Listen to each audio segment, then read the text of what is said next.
Hello, everybody. This is Presto.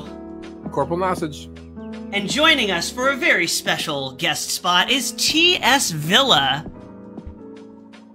And you are listening to episode 75 of the Nintendads podcast. The review, the long-awaited review of Wild Hearts. So here we are. Tom, welcome in as our honored guest from the overseasness. Overseasness. Say that again. We lost you for a second. Thank you for having me. All it was right. almost 1 o'clock here in the morning. Yes, thank you so much for Dedicated to the cause. Yes. Yeah, so we have guest TSVILLA. We're gonna plug you right at the top because not everybody makes it to the end of the episode. But Tom, where can people find you if they want to follow along with TSVILLA?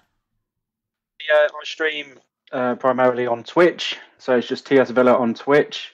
But all my other socials, I've got a Facebook page, and I'm also on Twitter, which is TS__Villa. You can find me on those. Awesome. Yeah, I see you. I see you doing work on Twitter. I'm on there as well, and I see you. You tagged me in something like right before the episode, actually. I had to. It just looked amazing. Yeah, so this is going to be our review episode of Wild Hearts, provided by EA. Thank you, EA, for providing this review copy to all of us, right? Tom, you got a review copy as well, yeah? Yeah, that's right, yep. Awesome. So thank you, EA, for providing the copies. Before we jump into the episode, we are going to go over some quick news, because it's been a minute. It's been, according to Facebook, which maybe I believe, maybe I don't, it's been 5 weeks since we did an episode. Oh my god, we are behind. Slackers. We've had a lot going on, to be fair. We've done a lot of giveaways and a lot of raffles, a lot of Yes. things that are in the work that are coming up, so yeah. We got things. We almost had enough news to do an entire news episode, but people are tired of hearing about the news, so. Yeah. News item number 1, Dead Cells Tom DLC. has a beanie! Tom has a sick merch line. He's working with Breuler, which looks very comfortable. If Yes. Corporal were to wear anything that warm, he would burst into flames. I have to tell you though, man, I got your first shirt. It is the softest shirt I own. It's so silky. This has been Don't know washed so why. many times, and it's still silky. I It's don't understand. Yeah. Corporal's like, I've never washed mine because I'm afraid it'll make it all coarse.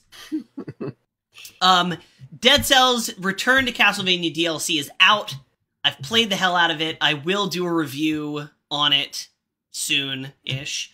And we also gave away a bundle for the base game and the DLC to our very own Spooky Hunt, who, if he's not in the chat, I assume he will be at some point because he's usually a regular in these streams. Second piece of news, we are now officially partnered with Power A.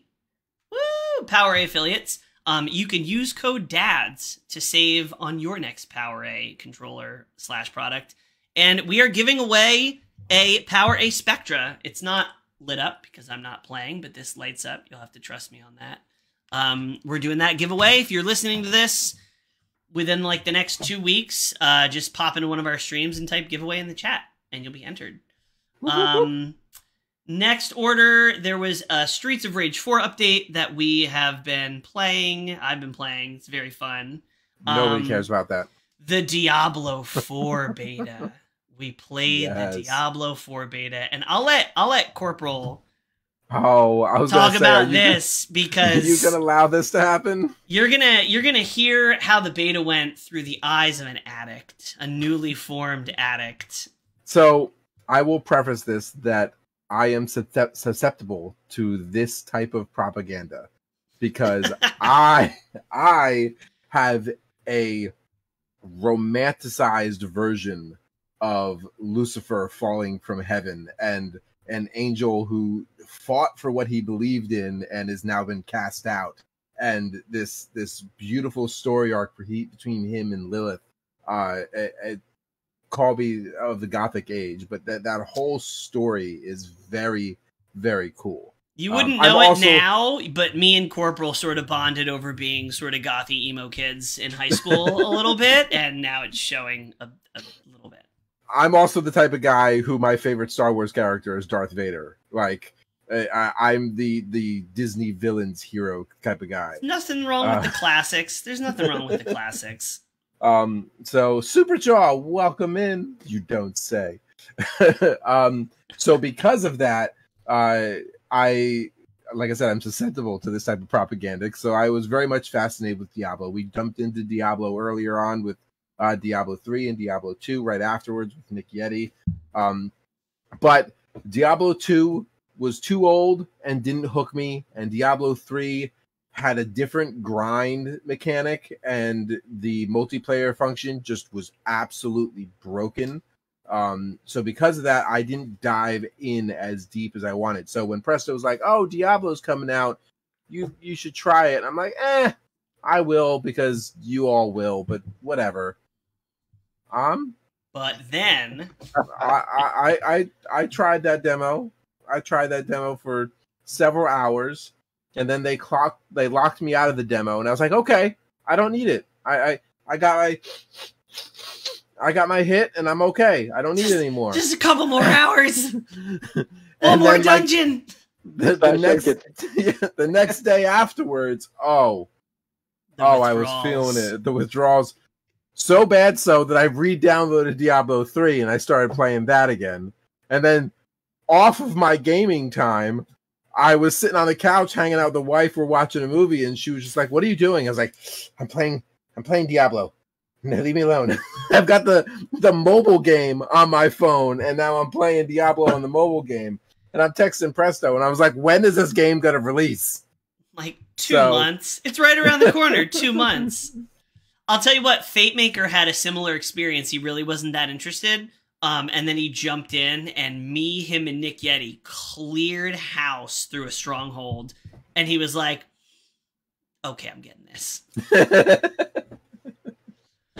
So, I mean, it's definitely a pretty cool game. There's a lot of changes to this game per previous installments, so they did a really good job with moving forward. So not to spend too much time on Diablo, but yes, thumbs up on the demo. We had to let you gush about it. Last piece of news, Multiverses is shutting down their open beta and relaunching their full official launch in 2024. Now, we played Multiverses. Yep. We streamed it. It was fun for a time. The netcode was not all the hype that it was supposed to be. For those of you who aren't aware, Multiverses is the DC version. DC, WB, version? Yeah, Warner Brothers. Yeah, Warner Brothers version of Super Smash. Yeah, 2v2 format, questionable. You really have to have great netcode to pull off 2v2 consistently, and they did not. They stopped releasing characters, kind of fell off. They were actively releasing new content. They were charging for some of this content. They had a premium battle pass, all that kind of stuff. And the player base went down by, I think, like 99%. Yeah. And so, and their plan initially was, all right, this is open beta, and the open beta, feel free to get into it because we're going to ride this open beta right into a full launch. So, you know, open up your wallet, feel free to invest your time and money. And then 99% of the players said, we're good. And then they're like, okay, well, we're going to unplug it for an undetermined amount of time, and we'll see you next year. Maybe. So, there's a company, and for life of me, I'm drawing a blank. It's around the time that you and I are playing Ninjala. No, further back than that. It was a MMO where you got to like space outfits and chose guns, and you had to break out. You were like a sniper dude. Global Agenda. Yes. Global Agenda. You pulled that out of your hat. I don't know how. That was classic. Little details. That was easily 10 years ago. Yeah. So it was at High-Res Studios. High-Res Studios. You're about to trigger me. This is exactly why I went down this rabbit hole, because High Res Studios, they also did Tribes. They did Tribes. They also did Tribes. So High Res Studio is a studio that makes their money by going around picking fancy titles, making a game off of their own systems and programmers, spitting it out there, charging a bunch for microtransactions or what have you, and then dropping all support for the game. That's how they make their money. They dropped it for Smite, and they've stuck with Smite because Smite has continued to be profitable for them. Yeah, yeah. But Smite is the only one they haven't done this to. WB is they're a little too big, but definitely same vibes of like... That's what I'm getting at. It's like they made the game, and they're like, they made their money, and they're like, okay, this isn't going to continue, so we're out. And like... that was some high-res nonsense right there. Tom, did you ever play any multiverses? Stream it. And I've seen a couple of people in the community play it. They were Shaggy a lot. That's what I remember. Super Saiyan Shaggy, yeah. Shaggy brought the hype. I mean, the game had its fun moments, but I feel like they were kind of trying to push it into this 2v2 format. But then, like, all the major tournaments would still be one-on-one. And the one-on-one matches just... They didn't look good. They didn't look like they were fun. I don't think they were fun. So... And the netcode. It's always the netcode. I'm going to always be the guy saying... 0.75 milliseconds of input delay is unacceptable! Yeah, you're the numbers cruncher. And with that nose push up of your glasses, 4 people just dropped off of watching. So, those were all the high res fans that we offended. Those of you who are just joining us, we are the Nintendads. My name is CorporalNosaj. This is Presto, and our guest today on our podcast is TSVILLA. You finally learned to say the name right.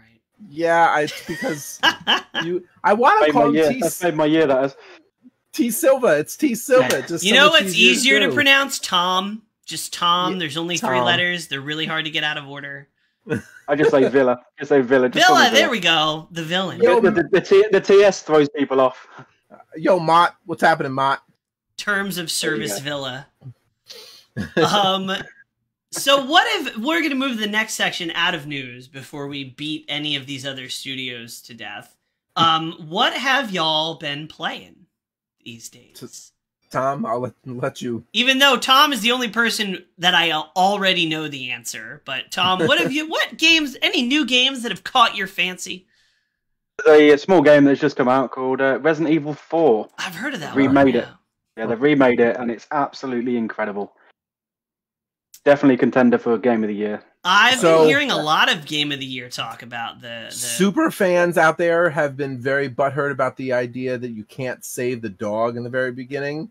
And I read an article today that said that that is a misdirection, that there is another opportunity.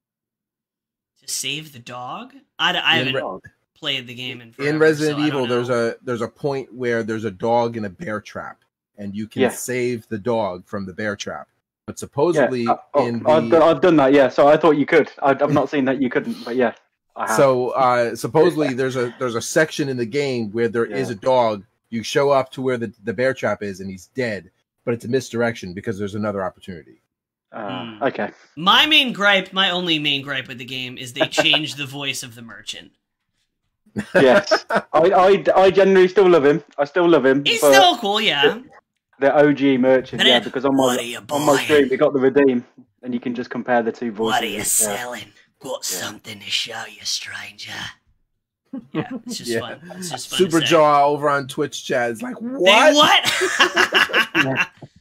Superjaw, Joe from Superjaw is probably the person who I've heard do the impression of the merchant the most times of anybody in my whole life. Like, I'm pretty sure every time I saw him, I'd be like, oh, you want to go to Wawa? And he'd be like, what are you buying? I'm like, I'm just getting a drink. I'm just getting, like, a sandwich. What are you selling? Wait, Wawa doesn't buy back things. That's not how it works. I quit. I resign on life, he says. To be fair, though, they've given more dialogue, though. He's got a lot of dialogue in this game compared to the OG game, yeah. Yeah, it seems like they also put a little bit more into Ashley. Like Ashley's a little bit more of a character than she was in the original, maybe. Yeah, she says more than Leon. Help me. Yeah. Corporal, what you been playing besides trying to fill the void of Diablo? Well, I was about to say it's Diablo Immortal, right? Isn't that the name of the mobile app? Yeah. But okay, so we're the Nintendads, dad family, right? Dads is in the title. There is a game that I have mentioned before, and we mentioned it in passing because I hadn't had a chance to play it, but it was in our couch co-op episode. And I wonder. Please don't tell me Overcooked. No. It's called Overcooked is a great game. It's a great co-op game. It causes lots of stress. Stressful. But just it's a great like game. Real cooking, it's stressful, and I'm bad at it. If you want a good quality family wholesome game with good amounts of adult humor, but your kids can still hang out and watch while mom and dad play, It Takes Two. Oh, you're back on that, huh? It Takes Two is a phenomenal game. And they've got online play, so Presto, if you wanted to get it, we could, We should. I hear it's better than couples therapy. It is way better cheaper than couples. Yes. A lot of people, because the story arc of this is two families who possibly are going to go through a divorce. And the story of this, a lot of people have been like, this gives you the building blocks to save your marriage while being an extremely fun and engaging game.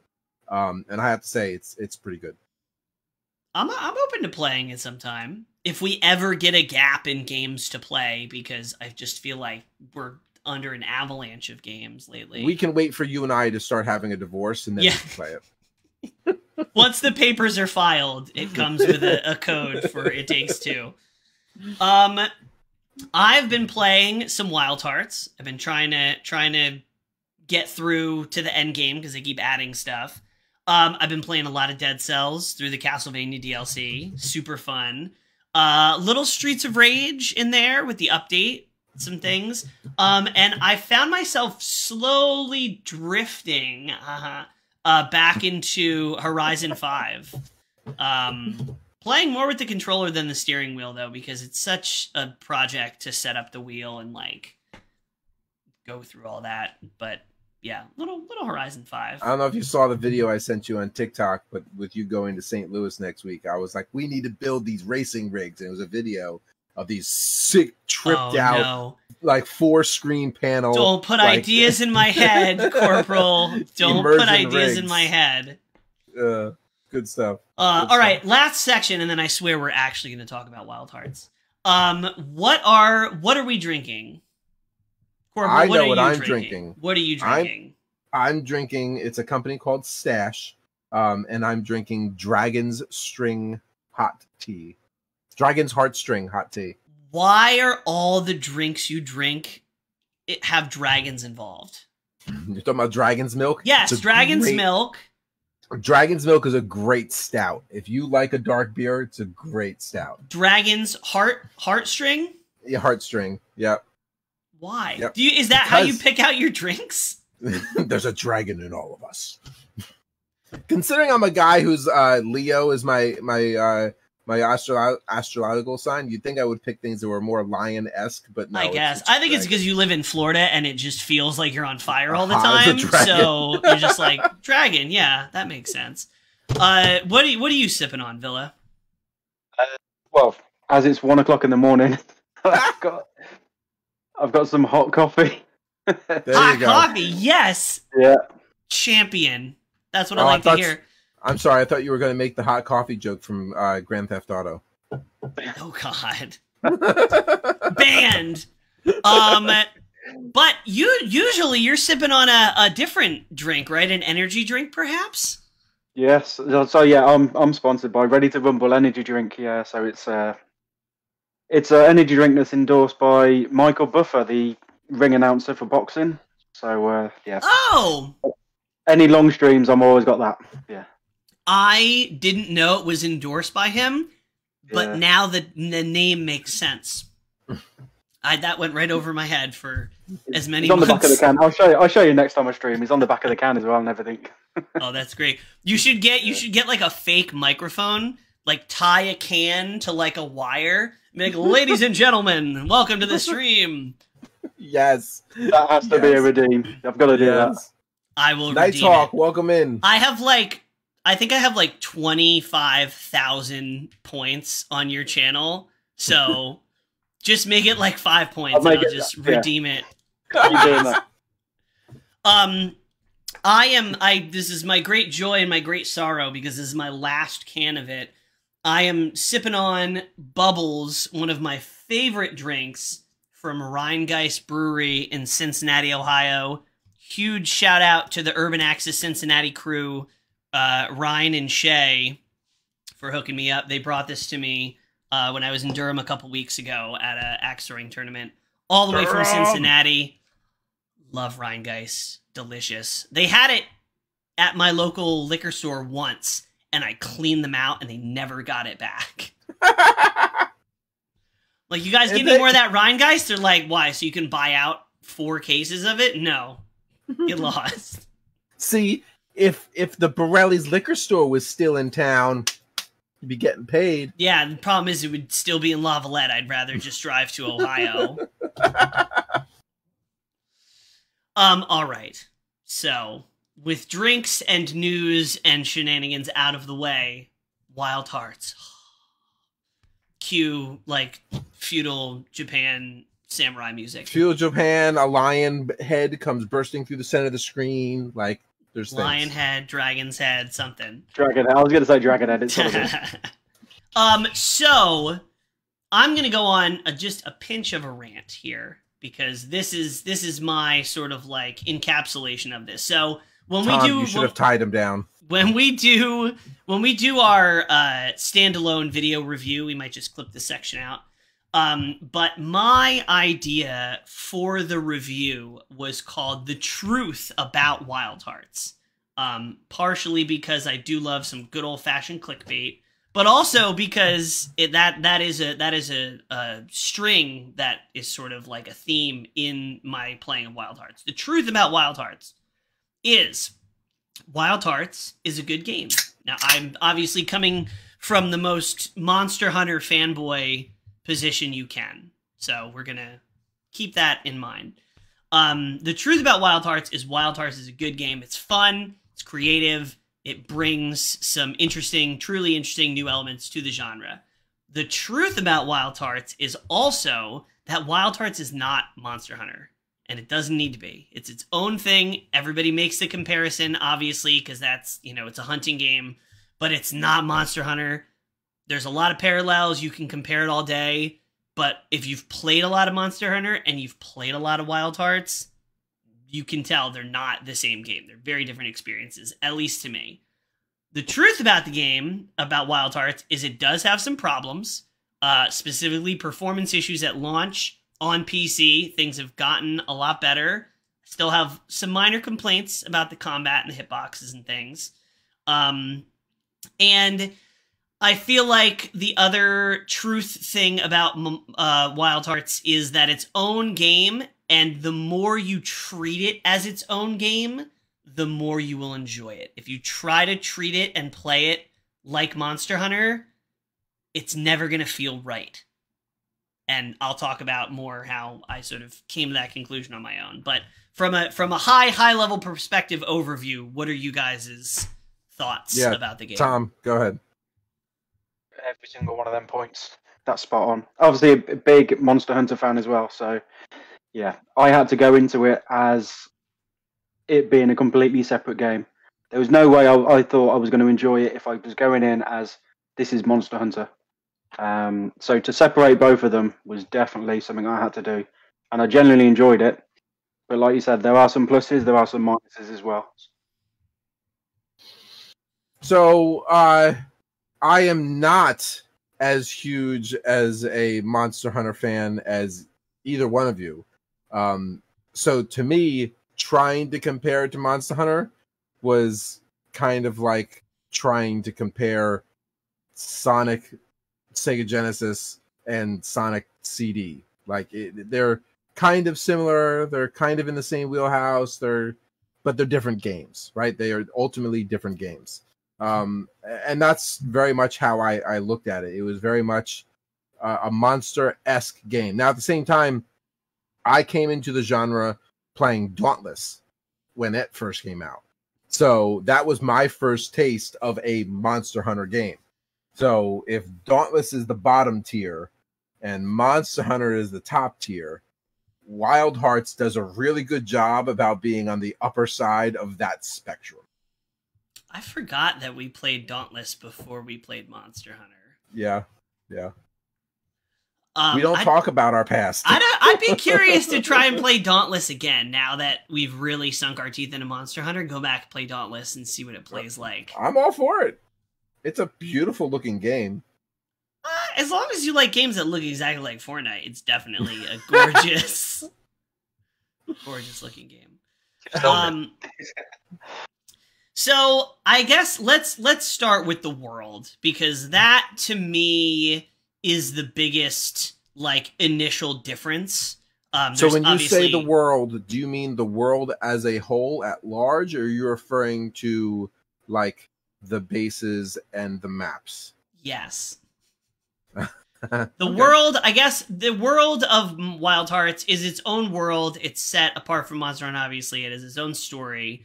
So I guess both of your points, sort of the world building aspect and the story and the sort of universe that it's based in, but then also like the physical world as it functioned as mechanic, because it's not open world, but it's more open. It's more of an open world-ish format than Monster Hunter, which I really liked. So I'm gonna just start off by saying the world building of this game, the interactiveness, you're waiting for me I'm waiting for you to say it. It feels more lived in. The world itself is connected to the endemic life, connected to it has a life of its own, and the city and the people have built their lives around the world that it is in. Where because Monster Hunter has this Asian over here and medieval over here, they almost feel like pockets of things that were just placed in the world. Whereas this, it is a fully breathing like life. The people are looking for certain things that are part of this land. The trees that are available can be directly interacted in order to help expand some of the things that you can do and regain health. Like there's almost a religion that is based on like their love for the nature and for the world that they're in. So I feel like the world building of the game has done a better job than that of Monster Hunter. Yeah.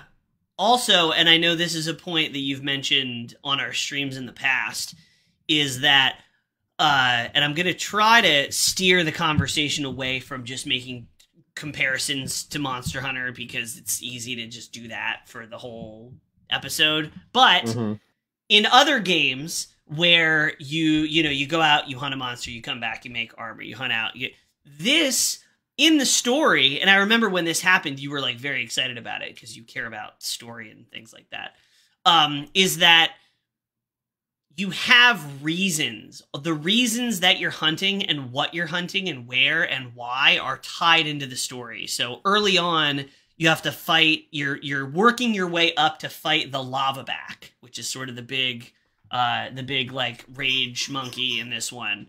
But they say, hey, the lava back is like really dangerous. You should fight some other smaller monsters and build your gear up before you try and take them on.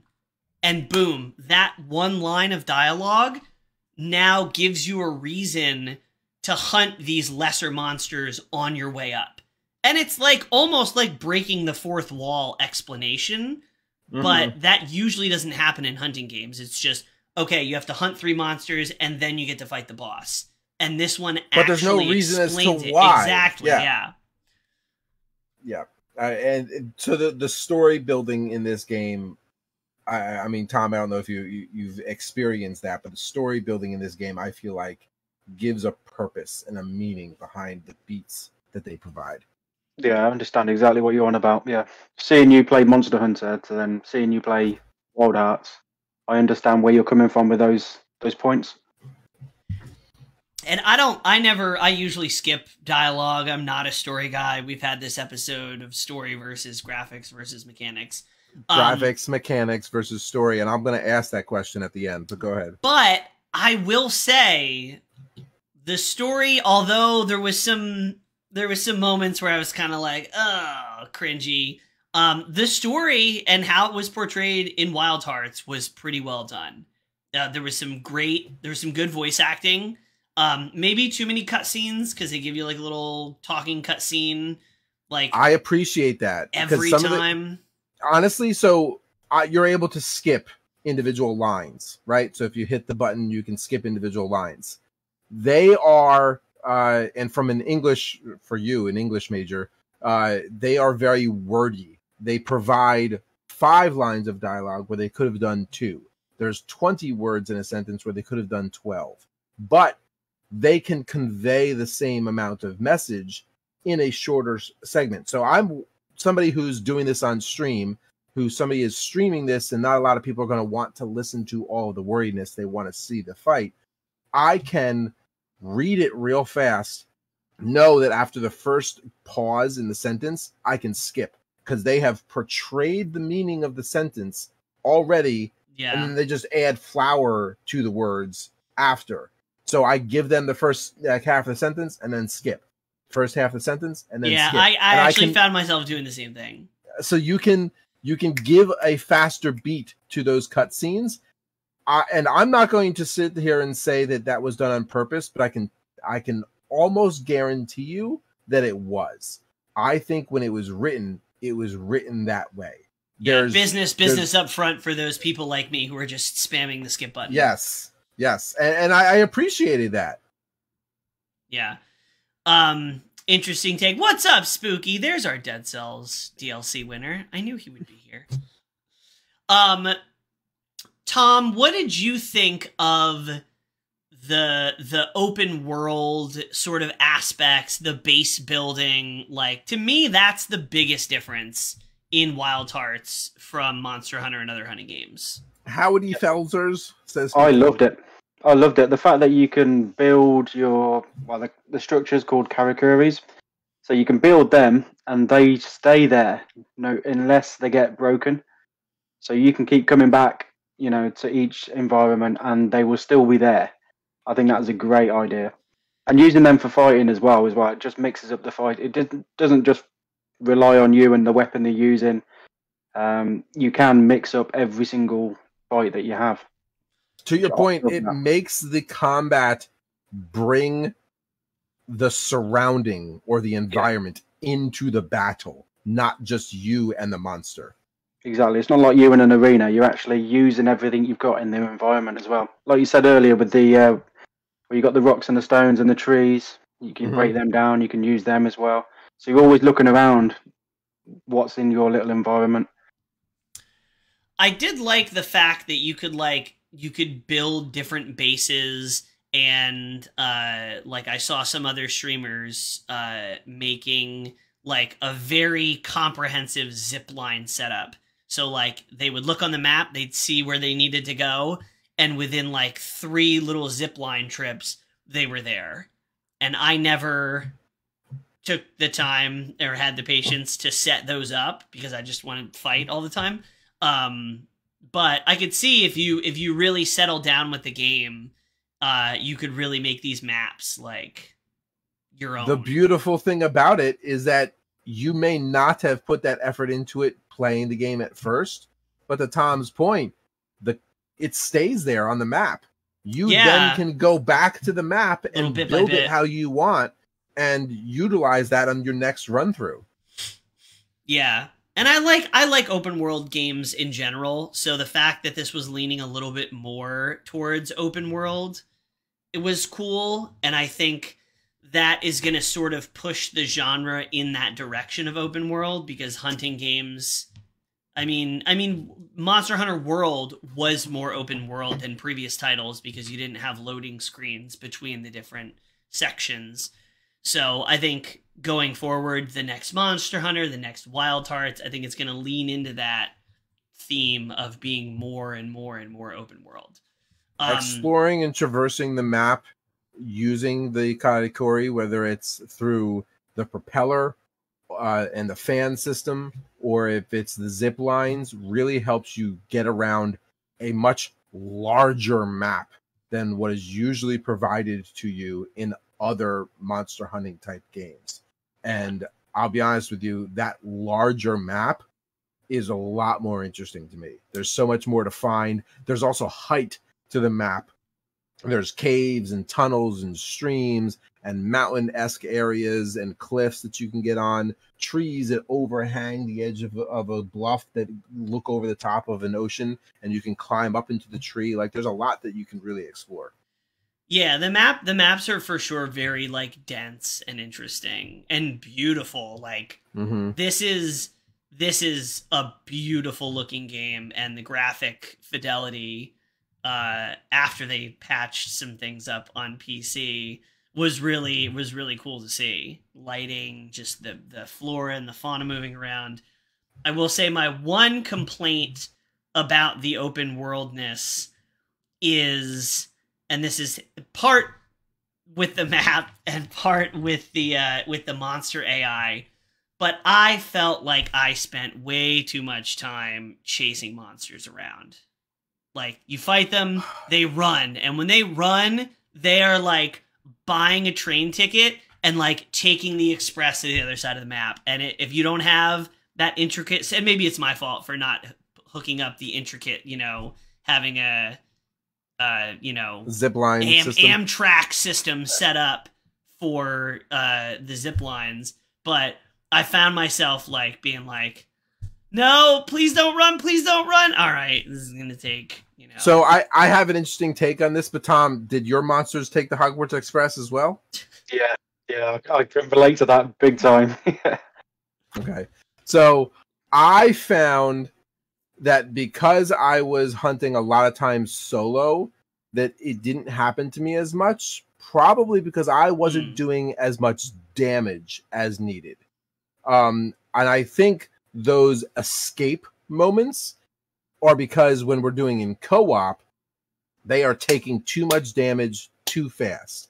And there may be a balance that needs to be created. Or maybe the escape can't happen as often, or maybe they need to narrow where the escape it goes off to.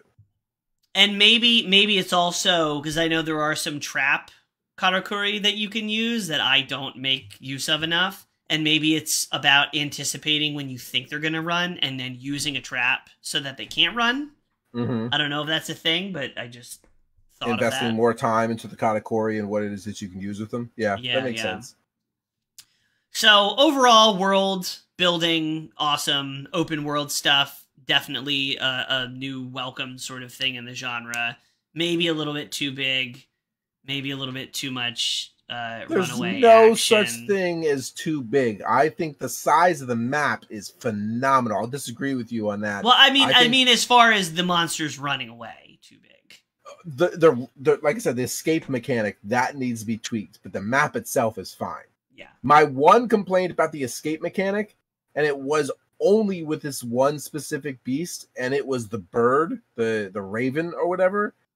Dude, it would fly over the top of Mount Everest to a nest on the other side. And here's tiny little old me. I got to walk around because I can't go up and over. It's huge. And by the time I got there, he was already annoyed, buffed up, gotten some of his health back. It took forever. I will say I got the claw blade, and I realized if I happened to time it just right and sink the claw blade in when it had full meter, a lot of the times I would stay attached long enough to just basically ride the monster to the next arena. And it looked ridiculous because it was like zoom. It was like Attack on Titan. So that cut my hunt times in half when I was able to do that. But there's not a lot of indication when they're going to run. It just happened to go my way sometimes. So, I mean, this conversation has morphed from the world and the map to the combat. So let's get into the combat. Yes, the combat.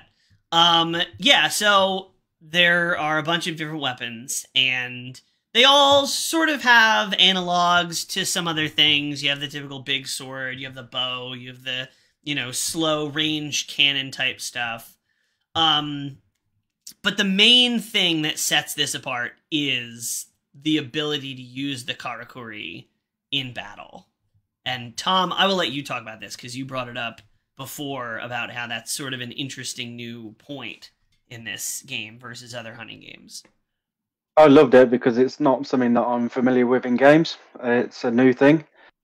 So, like I said, we create structures to either we can create a big structure to stop monsters, or we can jump off the structures, or we can even use them for dodging as well. So there's different karakuris that we can create to actually defeat monsters, which I think it's very, very good. It's not just a stand there with a weapon and attack a monster. You're actually thinking. You're always thinking as well. And if you run out of thread, you can get the thread off the environment or even a monster itself.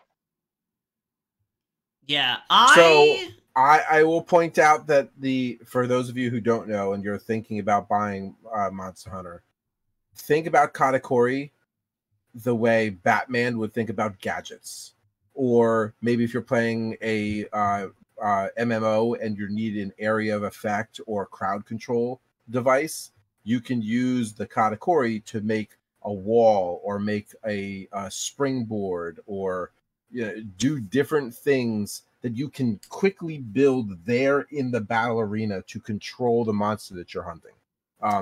And I mentioned it earlier, but like having that ability to bring the environment as a combat mechanic, not just you and your weapon, I think is phenomenal. I liked, in any game that I play, I always can appreciate when the game gives you options, whether it's for movement options, like all my favorite fighting games are the ones with more movement options. All my favorite like PvP games are the ones where you can outmaneuver your enemy. Splatoon 1. So I'm always a fan of games giving you tools and letting you figure out the best way to use them, and that you have 10 different options. And good network code. So I liked having the karakuri. I think it was sort of a second layer of combat that was added on, because I think the weapon mechanics are a little bit simpler than things you would see in Monster Hunter, but that was offset by the universal mechanic of having all these karakuri. I will say, and I don't want to be the only one like giving criticism this whole review, and I promise I won't be, but some of the karakuri, all karakuri are not created equal. The spring karakuri are your best friend. Like, me and that spring karakuri went to a photo booth. We were like, taking pictures. We went out for a nice pasta dinner. Like, that spring karakuri got me through. Actually, no, the spring gets steak. The spring gets steak. The little helicopter gets pasta. The spring gets steak dinner. And a nice bottle of Chianti, because this spring karakuri, I'm gonna start dating you, got me through. Bring me out of danger every 5 seconds and you will. Yeah, the spring to me was maybe a little over centralized, because I spent many fights trying to get out of the way without the spring, and then watching other people play, and I was like, oh, it's Sonic 1. It's just spring. So I think... So it's interesting that you say that, because I had a different experience. I was using the bow majority of my hunts, and therefore I stayed at more of a distance. While the spring was crucial in those clutch individual moments, I was still traversing the buildings and staying up high and moving off to the side so I can get my shots off. So to me, the spring wasn't all that big. I wish I would have learned more about the wall than anything else. Yeah, the bulwark's like, you can create a big thing, but unless the monster, the kimono, is doing its charge attack, Like, if it charges with all of its weight, its full rage at you, the bulwark stops it and stuns it. But if it's just pittering along and, like, bumps it, it falls apart like toothpicks. So, but the spring... You can hit it slowly, or it just bounces and just flies off. Yeah, it looks at the bulwark wrong, it falls apart. Yeah. But the spring, the monster could be, like, throwing, like, a tactical nuclear weapon at you, and you were just like, spring, oh, I'm invincible for longer than, you know, than any attack is going to last. That is interesting, though, ranged weapons not utilizing the spring as much. That, I guess that kind of makes sense. I found that and so to me, I had a different experience. I didn't have where the spring was overutilized. I had where the spring was just utilized when needed. Yeah, for me, it was spring life all day, every day. I used the katana, the maul, which is like the big hammer, and then once I unlocked the claw blade, it was me, the claw blade, and the spring. Love triangle. That was the only. Those were the only, and steak dinner. Yeah, those were the only things that I needed. With the katana, you can kind of phase through them as well, can't you? With their it was like spring, slice through. So I didn't play the katana. Tom, talk to me about that phase thing. I loved. I've tried every single weapon, and I keep going back to the katana. Use that and the claw blade. So basically, you've got your 3 buttons. You've got your triangle, your square, and then your R2, which literally. I don't have those. PlayStation player. I don't own a PlayStation, but I do have a PlayStation controller that I use. So if you press the right trigger, you attack the monster, but you phase through the monster, and it kind of repositions you to a different angle of where the monster is. So it's quite cool to use that like at the end of your combos, just so you can get out of the way and just regroup. As a dual blade player in Monster Hunter, I'm always up in front of the monster, so it's pretty cool to have that ability and just kind of regroup and start again. Yeah, that R2 button got me through the lava back fight because I didn't have. I think you have to beat the lava back and then the one after to get the claw blade. And if I wouldn't have figured that out with the katana and being able to reposition while slicing through, I don't know. It might have been a shorter review. I don't know if I would. No other weapon was clicking with me until I got to the claw blade, other than Same here. Yeah. It's because you're a man of taste, just like me, man of culture. So good points of combat. It's fast. This game is fast paced, and it's not too easy. And I know that in other reviews, the learning curve. There's learning curves with all hunting type games. But I think with Wild Hearts specifically, there's maybe even a little steeper of a learning curve. It's nice that they give you tutorials for the weapons. That needs to be the standard. But I do feel like there's a little bit of an extra challenge going into it. And as somebody who's come from other monster hunting games, I appreciated that. But I can see that could potentially be a sticking point for some people. Is that initial challenge? Seen it happen to people who have given up. But the weapons and the combat feel fast-paced. They feel impactful. I will say that the combat, there's 2 versions of the combat. There's solo hunting combat and there's multiplayer combat. And they feel wildly different, pun intended. Eat your heart out. Tom, did you get a chance to experience this when you did solo hunts versus multiplayer hunts? Yeah. For me, I only hunted with Toxic, to be fair. So it was only me and him. There wasn't really much of a lag or anything like that. But the only issue I had was him doing more damage than me, and getting to the monster first before I can get there, and then it running off again. And but there was no kind of lag or anything like that. But I can imagine if you had, because you can have 2 other people with you, can't you? So I can imagine if there's 3 people there. So when we did the beta, the multiplayer was spotty and it was laggy. But once we got into the game, I really didn't have any issues with the multiplayer. The difference that I mean is that in solo hunts, the monsters are on you. They do not give you room to breathe. They don't get exhausted like in some, like specifically, what's the Grit Dog? Grit Dog is a good example. Very aggressive monster, does not give you a second's reprieve. And in other monster hunting games, like Monster Hunter, constant aggression, the monster will get tired and you'll get a second to recollect yourself. But not in Wild Hearts. I found that in solo, you have very little room to breathe and very little room for error. However... So the problem with solo, and the reason why you're feeling it that way, I think, is because in co-op, there is another person to draw the attention. The focus is pulled, and you can balance that focus on and off. And even as somebody who played mostly a ranged weapon, if I did enough damage, I could draw him towards me while giving you guys the opportunity to go in and hit attacks. Then obviously, me being a squishy guy, I have to get out of the way so that like I don't get knocked out.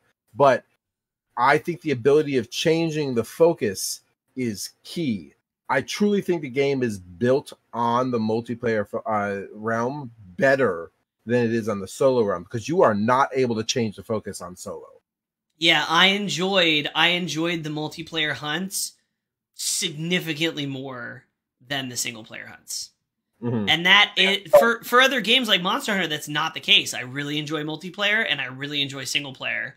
But in Wild Hearts, the multiplayer really like showcased a lot of the really high finer points of the game. Yeah. And honestly, I find that I enjoy the multiplayer hunts in Wild Hearts more than I've enjoyed my multiplayer hunts in Monster Hunter, because I feel like I can impact things more.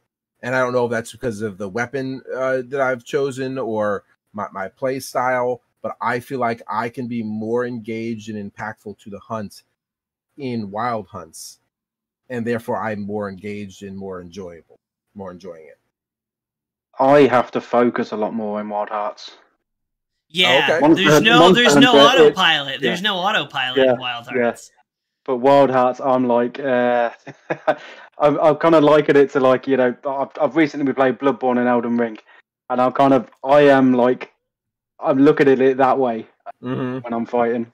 Well, with Monster Hunter, I don't have to. Well, Monster Hunter, it's just like, I didn't play Monster Hunter for a couple of weeks, and then I picked it back up the other day, and I think it was actually during the stream, and I was playing, and I sort of like was tripping over myself. I was like dropping my combos and stuff with Gunlance, and then I sort of like stopped to read chat and respond, and my hands were like, all right, we got this, brain, skedaddle out of here, we got this. And I just started doing it, and I was like, oh yeah, I know how to do this. I just need to stop thinking about it so much. But with Wild Hearts, it's more cerebral, I'll say. That sounds super pretentious to say, but it's more cerebral. Is that a good thing? It is a good thing. I think it's a good thing. I think it's because it's more challenging, more requiring you to pay attention to your surroundings, pay attention to your environment, pay attention to your katakuri. There's more steps that are involved that maybe you can't do autopilot. Yeah, I will say, and this is, I kind of was talking about this in the beginning, saying the truth about Wild Hearts is its own game. So I was having trouble really getting into the rhythm of combat. I always felt like I was out of sync sort of with what was going on when the monster was attacking, I was attacking, but then I felt like I wasn't in the cadence of combat like I am with other games. And then I stopped playing it for a while. I wasn't playing Monster Hunter. I wasn't playing Wild Hearts. I went back into Wild Hearts, and for some reason, my lizard brain said, this game kind of looks like Elden Ring, to Tom's point. And I started playing it like I play Elden Ring. And then the combat clicked. Because dodge rolling in Elden Ring and dodge rolling in Wild Hearts is very similar in its application and is very far from how you use the dodge roll in Monster Hunter. Monster Hunter, you're dodge rolling out of the way, you're dodge rolling to position, you're sort of it's a dodge roll of avoidance, versus Wild Hearts and Elden Ring and Souls, you're using it for its invincibility because you have the invincibility frames on it. So instead of trying to run away or reposition from monsters and then getting smacked because it's not what it's there for, I was rolling through attacks and into attacks, and then I was like, oh, and instead of trying to avoid it, I was able to keep close to the monster, do my damage, roll through, and that helped me get in sync with the combat. So if you're playing Wild Hearts and you're feeling like I felt, and you come from Monster Hunter and you're really not getting the flow, don't play it like Monster Hunter, play it like a Souls game, and that for me, at least personally, made all the difference. So for me, that goes back to your point, Corporal, about how aggressive the monsters are. So I just want to go into a game, if I put my Monster Hunter hat on, I can go into a game and just constantly attack the monster, but you can't do that in Wild Hearts. So you kind of have to go a couple of hits, dodge, regroup, and a couple of hits. You can't just constantly hit. So that dodging and the move with the katana definitely works because of how aggressive your monsters are. Yet again, I had a different experience. Yet again, because I was playing a ranged weapon, I didn't have to focus so much on the dodges as more of my positioning. I needed to make sure, particularly with the bow, you needed to get off cluster shot after cluster shot to then switch to the trigger shot. And I needed to make sure I was positioning myself that my cluster shots were grouped together. So when I did the trigger shot, it made for maximum damage. And like it was all about positioning, angles and positioning. So it's interesting because I almost feel like I had a different hunting experience. Maybe I should play the bow because that sounds that sounds more like, even though I usually typically play like a hit and run style, like with Gunlance, I play very hit and run. With Hammer, I'm very hit and run. So maybe I should pick up the bow again. So my one disappointing point of the bow is that if you aren't quick enough, cluster shot after cluster shot after cluster shot after cluster shot, switch trigger shot. If you don't get that trigger shot off quickly enough, your monster will take too much damage from other people, particularly in a group hunt, and then will run, and all of your cluster shots are gone. Or if he does a roar effect or a charge effect, the cluster shots that he's put on will fall off. And then you go and do a trigger shot and you didn't hit nothing. Interesting. So it's like sort of like a risk reward. It's like how many can you sink in before you detonate them? Exactly. Yes. Yeah, it's like it really is like we played two different games. Which is a bullet point that I glossed over, but the weapons all feel very different to use. Like, I really only played with the maul, I played with the katana, and I played with the claw blade. And aside from the positioning and sort of the universal mechanic of the karakuri, like, all of them felt totally, totally different experiences. The maul felt like I was placing bets, and a lot of the times I would lose those bets, and I would swing and miss and then get smacked. But I mean, that's just because I need to get good. But all the weapons felt good to use when you got them to do their thing. Like when I was using the hammer, when I got those big combos and I finally got the big hit and smash, the monster gets stunned, there's materials going everywhere, it's knocked down, like that was hype. Those were cool moments. Off topic, I just want to say, just sitting here seeing all the screens and people watching, I'm getting the urge to play D&D, and I want like Tom to be in there. I think that'd be cool.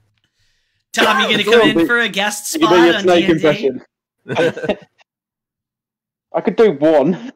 yeah, you being a part of it is gonna kill your sleep. I did my first campaign last year. Yeah, that was very interesting.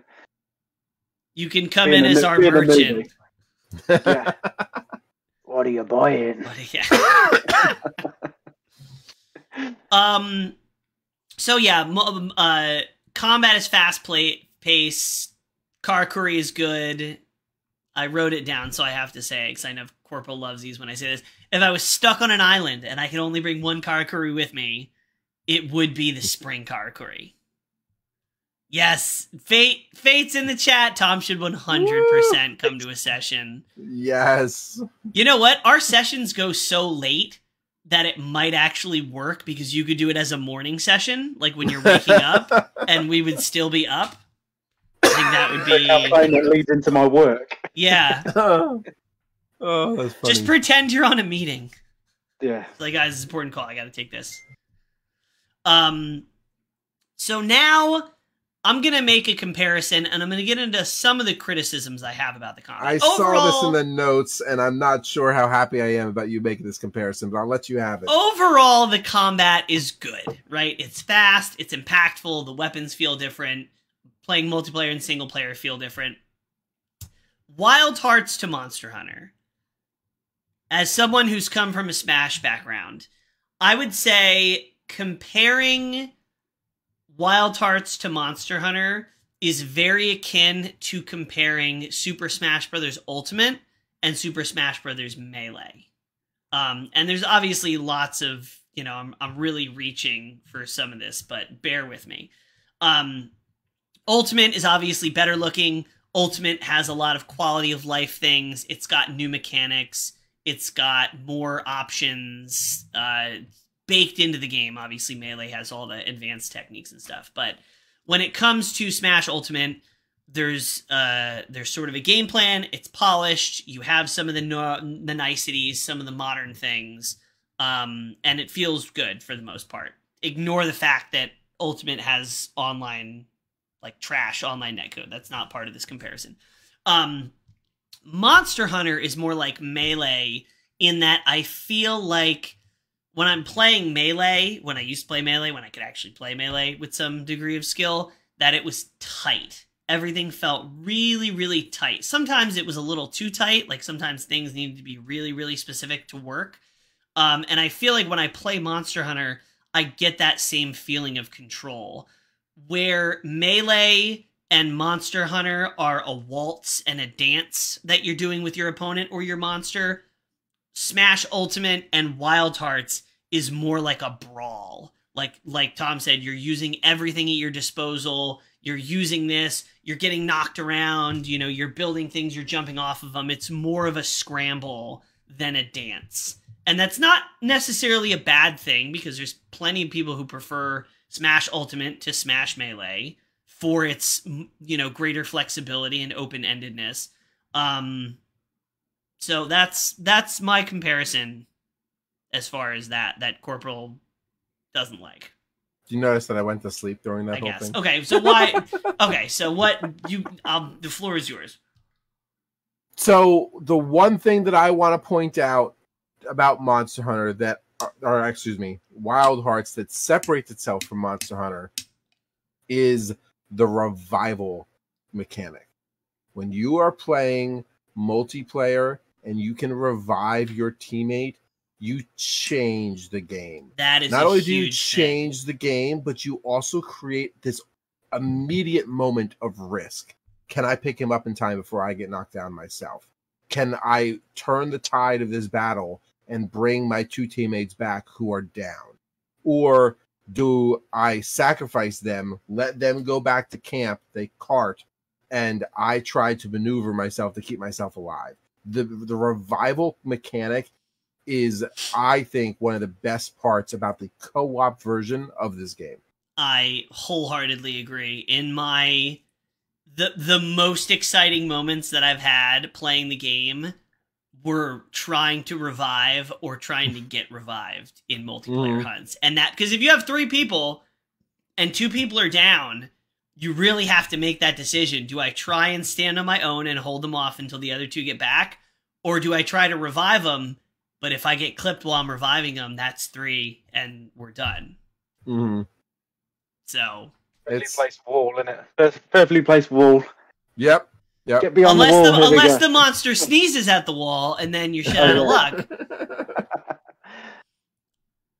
So I feel like we've covered a lot of the different aspects of the mechanics, the world, the story, And we touched just briefly on the graphics and how beautiful this world is. So I go back to the tried and true how you grade a game over time. Graphics, story mechanics. Of the three, I feel like this game does a pretty good balance of the three. Yeah, I would agree with that. I would say it's got, like, it really isn't weak in any of the areas. It's got the mechanics, it's got story, and it's beautiful when it's not crashing on PC. And I swear that's the last time I'll make that shot because they really fixed it. So, I mean, those three combined doesn't have a weak point on any one of those points. This should be a good competitor to the genre. It should be. And I think it will be eventually. But I find myself playing Rise for the sake of playing Rise, even though I really don't have anything else to unlock. Wild Hearts, I find that I'm more driven by unlocking things and the progression than I am with, like, feeling that same addiction to the combat. You know what I mean? So, Tom... And that's probably my biggest criticism, which I'll let you finish your point, and then I will expand upon that. Tom, you've obviously coming from the Monster Hunter world, and I hate to keep taking EA's baby here, Wild Hearts, and comparing it to its direct competitor, but this is a brand new title that's stepping into a genre and a realm that has already been established by a company who has tried and true made a good system work. So I'm curious, do you think Wild Hearts has what it takes to actually be a competitor in this genre? I genuinely think so, yeah.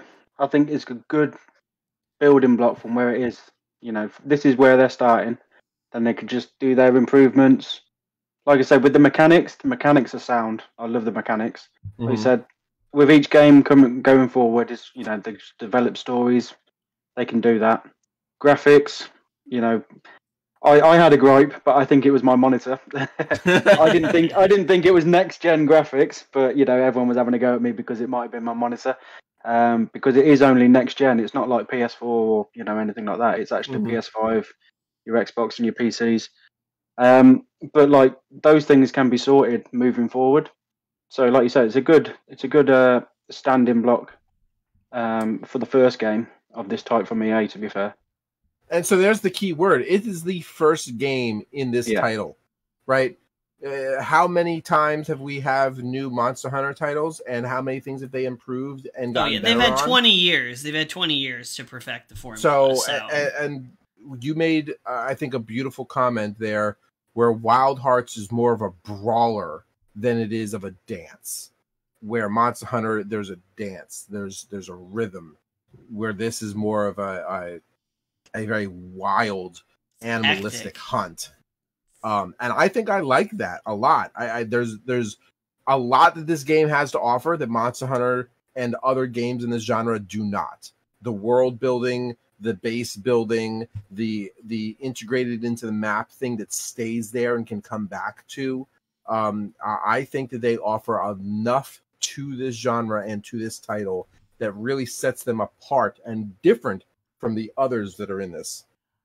I do think this will be a mainstay of EA's moving forward. I think this is a foothold in the genre. I think we're going to see more Wild Hearts. I don't know how long they're planning to have this game be the base for content, or if there's going to be a Wild Hearts 2, because Monster Hunter has sort of their rhythm. They release a game, a year later, they release a big content update, they support that for about a year, and then basically all Monster Hunter titles are sort of have like a 2-year lifespan where they're constantly being infused with new stuff.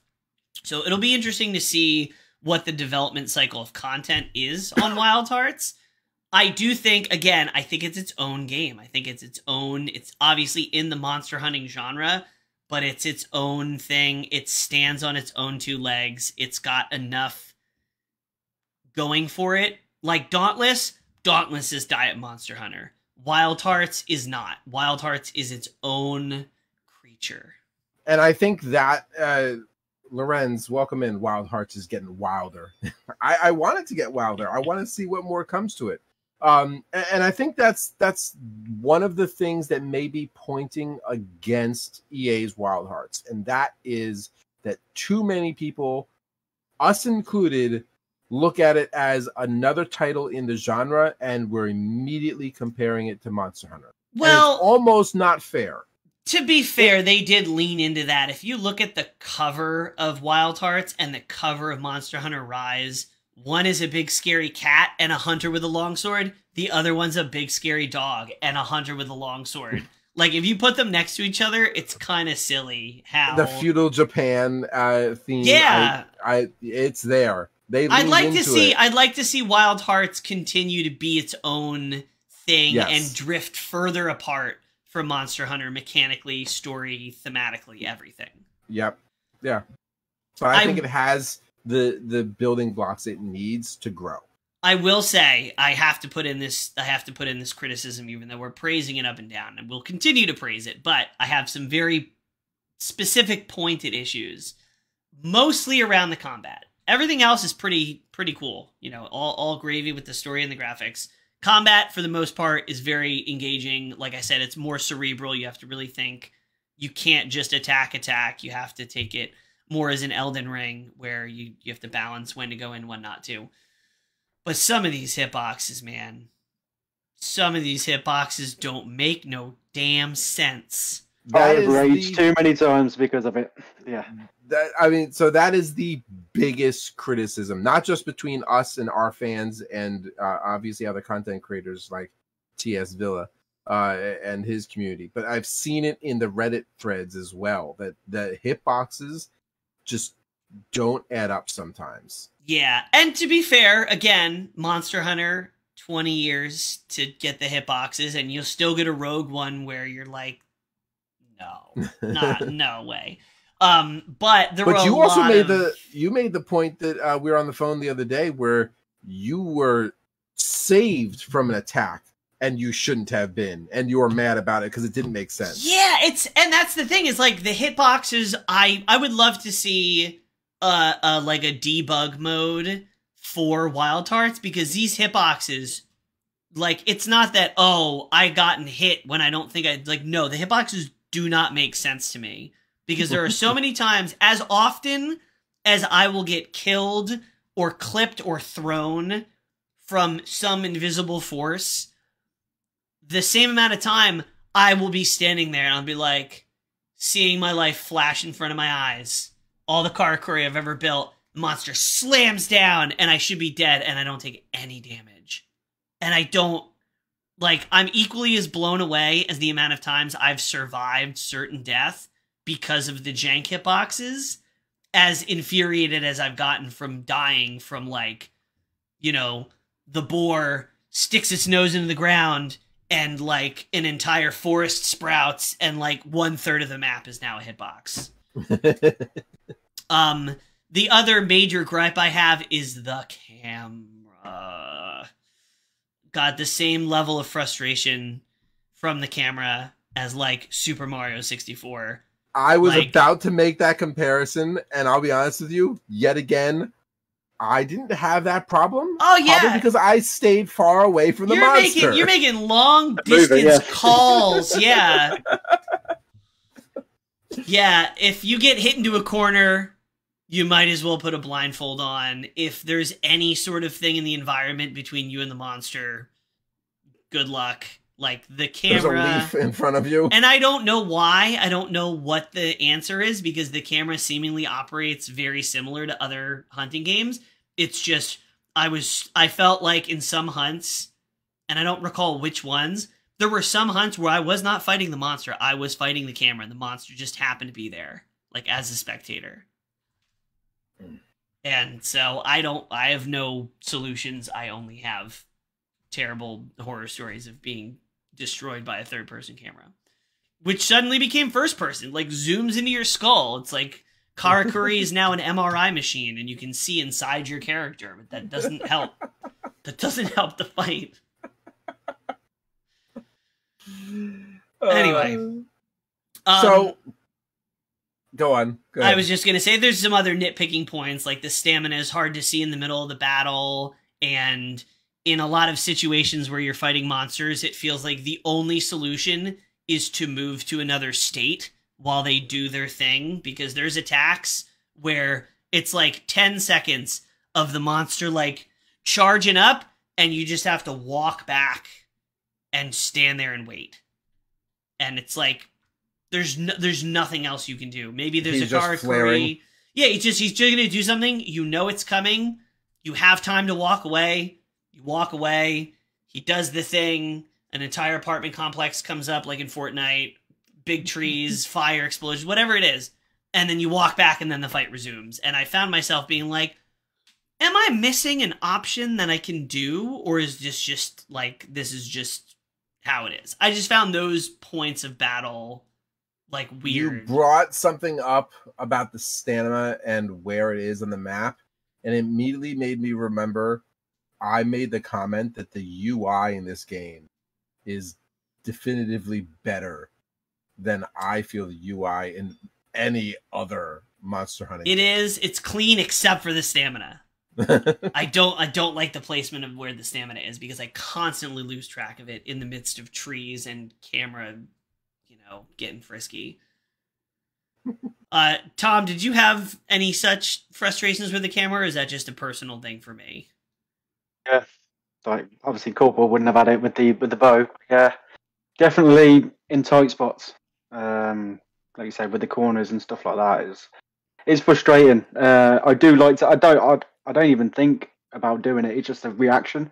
But I do like to use the camera while I'm hunting, and sometimes, like I said, I don't even realise I'm doing it sometimes. And then when I'm like, I can't see the monster. What's going on? Yeah.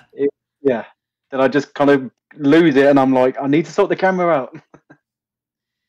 I would like, I don't know, like I said, I don't know what the option is. Maybe it's just a matter of not clipping things. Sorry, a monster has invaded the cat jumped up, and I was like, touchdown! So yeah, monster hitboxes and camera are probably my biggest gripes. So I have to say, of the gripes that you have listed, I think they're all easily fixes. Oh, I've got a little gripe as well, and it is for anyone who's played the demo, and it's at the very start of the game as well. You can kind of see it. I didn't really like the snow effect. Obviously, on the ground it was fine. Yes. But then no. I know exactly what you're talking about. I was like, oh, that was not our first impression of the game, and I was thinking, oh, the game got miles better. But just when that effect came on, and then I think later on in the story there's some rain as well, and I was just thinking, maybe they could work on that. You know, even so is it the fact that the rain and the snow fogged the screen and the vision too much, or is it that there's two assets on the screen that cause lag? I think it was the graphics. I think it just felt like a PS2 kind of game. It looked weird, but it was only, at least I found it was completely separate to everything else you were playing. It's like someone had just put like a filter over it. I found that it was only noticeable for me when I was standing still. When I was moving, I guess maybe because there was like a motion blur to it, it was less obvious. Yeah, maybe, but as soon as you stood still, it felt like, it was almost like somebody took like TV static and like layered it over the screen, like you said, like a filter, and where it's just like. So I wonder if it is just the high fidelity of the graphics that is needed to do that effect, and maybe our computers weren't there, or is it the graphics that they chose were poorly rendered? I think it's the second one. I think. Yeah, because you were playing on a PlayStation 5, right? Yeah, PS5, yeah. If it doesn't look good on a PlayStation 5, it's not going to look good on anything. I said everything else was fine. It was just well, you said the initial cutscene at the start, and then you get another one, and then you get the one with the rain. But apart from that, like I said, the snow on the ground, footprints and stuff like that, that's fine. It just felt completely separate to the game I was playing. Yeah. Yeah, it was like kind of like a screen door effect. Yeah. I will also say, now that we're talking about sort of like the smaller graphical points, I think they took a ton of influence on the UI from Monster Hunter World. Like holding the button and seeing like the green like flow of energy reminded me very much of the glow flies in Monster Hunter Ultimate, or Monster Hunter World. I think a lot of like the little like just the menuing of like clicking things and just the very fine details reminded me a lot of Monster Hunter World. And maybe some of the open worldness of it reminded me of that as well. Maybe we'll get some overseasness. Overseasness. I'm here. But yeah, so let's bring it to a conclusion and sort of recap. So the high points for me, the takeaways for this game are, if you like hunting games, you're gonna like this game, but it's not a Monster Hunter copycat as most people thought, and as sort of, as the video game industry really likes to put everything in predetermined, defined little boxes when things release and compare this to that, and it's a roguelite or it's not a roguelite. I think this game very much leans into the hunting genre, but the more you play it and the more you sort of treat it as its own thing, you see the higher points of it. Mm-hmm. I think they have a lot of interesting ideas. I would love to see, where the series continues to go. Right before this, Villa sent me a clip that they're adding a new Karakuri, like a spinning top type thing that you can let go. It's a Beyblade. It's a Beyblade, yes. Let it rip. It's a great idea. So I think there's a lot of interesting things at play. I'm going to continue to play it. I'm determined to get to the end game, to get to these ridiculous end game monsters, because I have the FOMO. I see them adding these monsters, then I'm like, oh, I'm so far away. I like just hit high rank. I need to like get in there. Villa, what's your overall recap and thoughts on it? Genuinely loved it. Like I said at the start, I had to treat it separately to Monster Hunter, to treat it as its own game. I think, Corporal, you're a great example of, I know you enjoy playing Monster Hunter, but for people who didn't enjoy Monster Hunter, this is definitely worth a go, because you could find what you wanted in that wasn't in Monster Hunter in Wild Hearts instead. So don't think of them as the same. So if you think, I won't play it because I don't like Monster Hunter, definitely give it a go. Don't think that way. And I think, Corporal, before you dive into your thing, I think that's a good point. Some dots just connected in my brain. Monster Hunter is a very acquired taste for some people. Like, I feel like people who like Monster Hunter love Monster Hunter, and they really enjoy that sort of specific thing that Monster Hunter does. And it's weird UI. It's Spooky says people with good taste. Sort of, it's got that learning curve. The weapons feel clunky until they don't, right? There's that click in Monster Hunter. But I think Wild Hearts might have more of a universal appeal. I think it's taken enough elements from other games, other action games, other genres like Elden Ring, the open world exploring, the Karakuri stuff, the different elements of the combat. I would say Wild Hearts is more likely to be picked up by the average person than maybe Monster Hunter, because I think it walks the line between genres, whereas Monster Hunter knows what it is. It's got all its, you know, tastes and preferences very lined up. Whereas Wild Hearts is a little bit more open-ended, a little bit more, you know, I don't want to say free, but flexible, I guess, in the experience that you're going to have. So I think that Monster Hunter is its own game. I think Monster Hunter cannot be stacked against others that are in the genre. There's too many things that make it different. There's enough that make it similar to draw from that crowd. So I loved playing Monster Hunter. I think I found myself drawn to hunt Monster Hunter more than I would have other hunting games that we have played before. In certain aspects, they do some things amazingly right that no other game is doing, like the multiplayer revival, like the base building, like the largeness of the maps and the traversity of the arenas. Like, there's a lot of things like the katakuri that are so unique to this game that really makes it, I think, a great opportunity to explore the genre without going into the deep end.